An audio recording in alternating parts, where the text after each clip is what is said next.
அம்மாவற்றுக்கு அன்பை சமர்ப்பிக்கின்றேன். இன்றைக்கி உதயநிதி ஸ்டாலினுடைய பற்றி நம்ம பேச போகிறோம். முதலமைச்சர் டெல்லிக்கு போனது என்ன காரணம்ன்றது யாருக்குமே தெரியாது.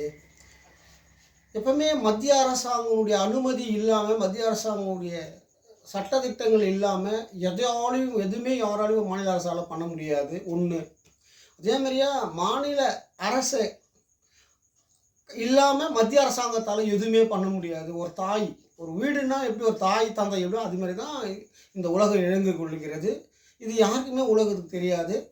அப்போது நம்ம முதலமைச்சர் டெல்லிக்கு போனது என்னத்துக்காக போனார் அப்படின்னு சொன்னால், எப்படி எதிர்காலத்தில் இந்த நாட்டை எப்படி நம்ம ரன் பண்ண போகிறாங்க அப்படின்றது தான், யாரை கொண்டு வர போகிறாங்க. அப்போது துணை முதலமைச்சருக்காக விஷயத்தை நான் சொல்கிறது. அப்புறமா இதுக்கப்புறம் ஓபிஎஸ் விவகாரத்தில் நம்ம வெளியே எடுக்க போகிறோமா இல்லையான்றத முதல் கட்டம். இரண்டாவது சில ரகசியங்களை அவங்களுக்குள்ளே பரிமாறி இருப்பாங்க. அது வெளியே சொல்ல முடியாத ஒரு ரகசியம், யாராலையும் இது வெளியே சொல்ல முடியாத ஒரு ரகசியம் தான் எப்பவுமே நடக்கும்.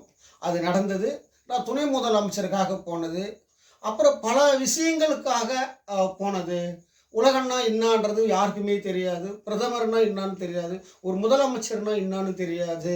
எம்ஜிஆர், கலைஞர், ஜெயலலிதா இவங்க 3 பேருமே மறைமுகமாகவே ஒன்றாக இணைந்து ஆட்சி பண்ணுறாங்க இந்த நம்ம நாட்டில். அப்போது நம்ம 17ஆம் தேதி பிறந்தவர் தான் நம்ம எம்ஜிஆர்.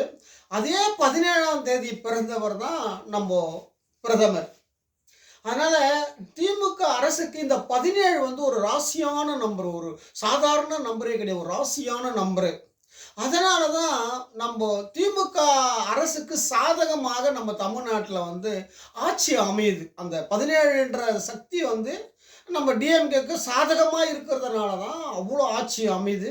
அப்போ பிரதமராலேயே இதை பண்ண முடியாமல் யார் கூட பயணம் பண்ணுறாருன்னா திமுக கூட பயணம் பண்ணுறாரு, மறைமுகமாக திமுக கூட பயணம் பண்ணுறாரு. அப்போ இந்த 17 அங்கே போய் அங்கே நின்ன உடனே அவருக்கு தேவையானதெல்லாம் அவங்க செய்கிறாங்க. பிரதமர் என்ன தமிழ்நாட்டுக்கு என்ன தேவைன்றதோ சில மறைமுகமாக சில சேவைகள் செய்கிறாரு. அது பிரதமருக்கும் முதலமைச்சர் நடக்கிற ஒரு விஷயம். ரெண்டாவது, உதயநிதி ஸ்டாலின் ஏன் அவர் துணை முதலமைச்சர் ஆக்கினாங்க அப்படின்னா காரணம் அப்படின்னு கேட்டிங்கன்னா, இந்த வரப்போகிற தேர்தலில் 26ல் யார் எந்த நிலை எப்படி முதலமைச்சர் ஆவாங்கன்னு தெரியாது. அதனால் இந்த கட்சியை வழி நடத்தணும்னா வாரிசு வந்தால் தான் வழி நடத்த முடியும். அப்படி இல்லைடானா ஜெயலலிதா அம்மாவுக்கு ஏற்பட்ட நிலைமை அந்த கட்சிக்கு ஏற்பட்டுடும்.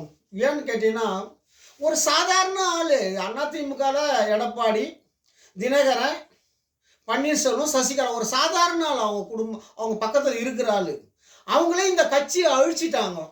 அப்போ திமுக கூட இருக்கிறவங்கலாம் ஒரு பயங்கரமான அறிவாளிகள், திறமசாலிகள். இந்த நாட்டை எப்படி கொண்டு போனோம், எப்படி நம்ம இந்த நாட்டில் பணத்தை எப்படி மறைமுகமாக பதுக்கணும், இதுமாரி விஷயங்கள்லாம் ரொம்ப தெளிவாக பண்ணக்கூடிய ஆளுகள். அப்போது ஒரு பொறுப்பில் ஒரு துணை முதலமைச்சர் இல்லாமல் நம்மளுக்கு எதனா தோல்வி விட்டால் அடுத்த கட்சியே கலைச்சிடுவாங்க. அதுமாரி தான் அதிமுகவுடைய ஆட்சி போயிடுச்சு, இந்த உலகத்தில் அழிச்சிட்டாங்க. அதனால் நம்ம கட்சியும் அழிச்சிடுவாங்க அப்படின்றது ஒன்று தெரியும். அதனால தான் இவர் தெரிஞ்சிருந்து தான் இதை துணை முதலமைச்சராக ஆக்கினார். ரெண்டாவது ஒரு முதலமைச்சருக்கு ஒரு நம்பிக்கையான ஒரு ஆள் இருக்கணும். எப்பவுமே இந்த ஆட்சி நடக்க சொல்ல எதனா டயர்டு சொல்ல உடம்பு சரியில்லையோ இல்லை எதனா ஒரு பிரச்சனை ஓய்வு எடுக்கணுமோ, அப்போ அந்த காலத்தில் மந்திரி இருந்தான். அப்போ மந்திரிக்கு பதில் ஒரு ஆள் நம்மளுக்கு துணை முதலமைச்சர் தேவை. அப்போ ஜெயலலிதா என்ன பண்ணாங்கன்னா பன்னீர்செல்வத்தை முதலமைச்சர் ஆக்கிட்டு ஓய்வு எடுக்க போயிட்டாங்க. அப்போ இவர் ஒரு துணை முதலமைச்சர் இருந்தால் மட்டும்தான் இவருக்கும் 74 வயசு, கிட்டத்தட்ட 73 வயசுக்கு மேலே, 73 வயசு 72 வயசு அவருக்கு ஆகுது. அப்போ இவருக்கும் உடல்நிலை எதனா ஒரு ஈடு கொடுக்க முடியாத ஒரு சூழ்நிலை. ஏன்னா இந்த வயசுலேயும் முதலமைச்சர் ஒரு நாள் கூட ஓய்வு எடுக்காமல் எல்லா இடத்துலையும் சுற்றுப்பயணம் பண்ணக்கூடியவர். ரொம்ப ஆச்சரியமான ஒரு விஷயம், இந்த வயசில் அவ்வளோ வேலை அவருன்னா அப்படியேப்பட்ட ஒரு நிலை. அப்போ இனிமேலும் வருங்காலத்தில் ஒரு ஆள் இருந்தால் தான் அந்த கட்சியை வழி நடத்த முடியும், முதலமைச்சருக்கு ஓய்வு கிடைக்கும். அப்போ அதுக்காக தான் இந்த துணை முதலமைச்சர் பதவி அவருக்கு கொடுக்குறாங்க. ரெண்டாவது, இன்னொரு குடும்பத்தில் என்னான்னு கேட்டிங்கன்னா, கலைஞர் இருக்க சொல்ல இவருக்கு ஒரு பொறுப்பு கொடுத்து துணை முதலமைச்சர் எதிர்கட்சி ஆகுறாரு. அப்பயே தெரியும் அவங்க அம்மா இருக்கு சொல்லவே முதலமைச்சர் ஆயிடுறாரு. ஸ்டாலின் அவங்க அம்மா இருக்கு சொல்லியே முதலமைச்சர் ஆயிடுறாரு. புள்ள அவங்க அம்மா கணவனையும் முதலமைச்சராக பார்த்துட்டாங்க, புள்ளையும் முதலமைச்சராக பார்த்துட்டாங்க. அப்போ இந்த துர்கா ஸ்டாலின் அம்மாவுக்கு நம்ம புள்ள முதலமைச்சர் ஆகணுன்ற ஒரு ஆசை தான் அவங்க அம்மாவுக்கு இருக்கும். துர்கா ஸ்டாலினுக்கு நம்ம புள்ள முதலமைச்சர் ஆகணுன்ற, கணவன் முதலமைச்சர் ஆகிற மகிழ்ச்சி வந்துச்சு. ஆனால் புள்ள முதலமைச்சர் ஆனாதான் அந்த அம்மாவுக்கு ஒரு மன சந்தோஷம். அப்போ துணை முதலமைச்சர் ஆக்கின பிறகுதான் அந்த அம்மாவுக்கு ஒரு பெரிய ஒரு மகிழ்ச்சி. என்னன்னு கேட்டீங்கன்னா, ஒரு தாய்க்கு கணவனோட பிள்ளைக்கு மேலதான் அவ்வளோ பாசங்கள் இருக்கும். புள்ளன்றது ஒரு சாதாரண விஷயமே கிடையாது. அதனாலதான் முருகன் ரெண்டாவதா அந்த உலகத்தில் பிறக்கும் போது சிவனுக்கு அடுத்தபடியா 6 அறிவு முருகனுக்கு கிடைச்சது.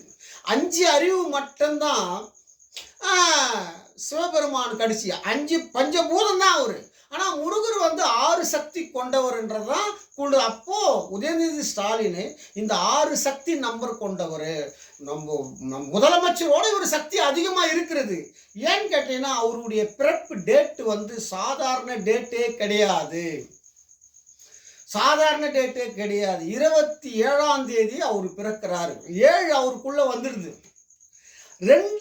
1 வந்தாவே 7 பக்கத்தில் எம்ஜிஆருடைய பவரு, பிரதமருடைய பவர் இருக்கும்.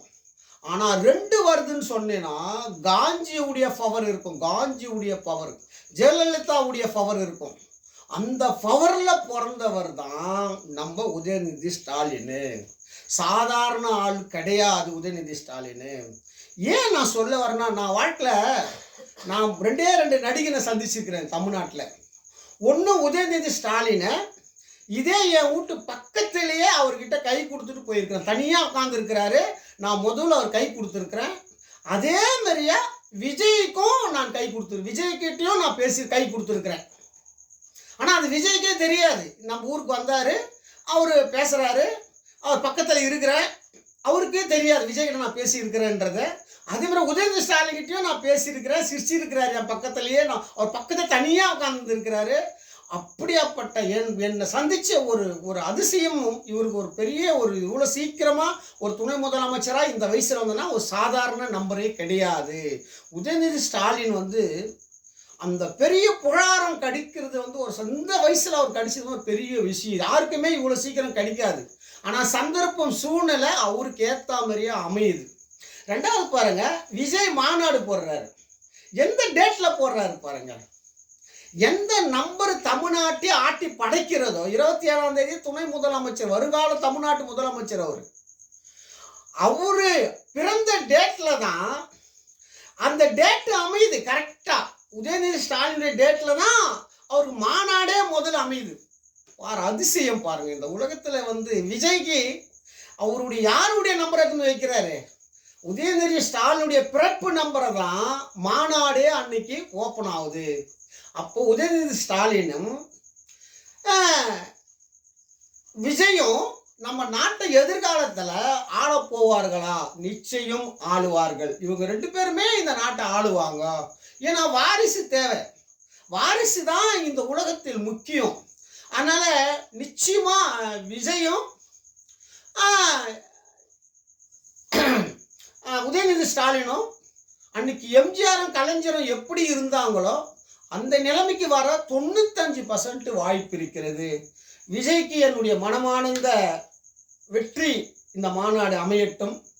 உதயநிதி ஸ்டாலின் வருங்காலம் தமிழ்நாட்டு முதலமைச்சராகி கடவுள் என்று பட்டம் பெற்று இந்த புகழாரத்தை ஓங்கட்டும் என்பதை தெரிவிக்கிறேன். நான் இந்த அளவுக்கு பேசுகிறேன்னு சொன்னால் என்னுடைய குத்தம்பாக்கம் ஆதிசக்தியாகி காளியால தான் நான் இந்த அளவுக்கு என்னால் பண்ண முடியுது. ஆத்மா தான் இந்த உலகத்தில் ஆளுது. ஆத்மா நினைச்சா ஒரு செகண்டில் ஒரு மனுஷனை அட்ரஸே இல்லாமல் பண்ணிடும். ஆத்மா இவங்களை காப்பாற்றட்டும், வளரட்டும் என்பதை தெரிவிக்கிறேன். என் மனமானந்த என் தாய்க்கு என் மனமானந்த நன்றியை தெரிவிக்கிறேன். மக்களால் நான், மக்களுக்காக நான்.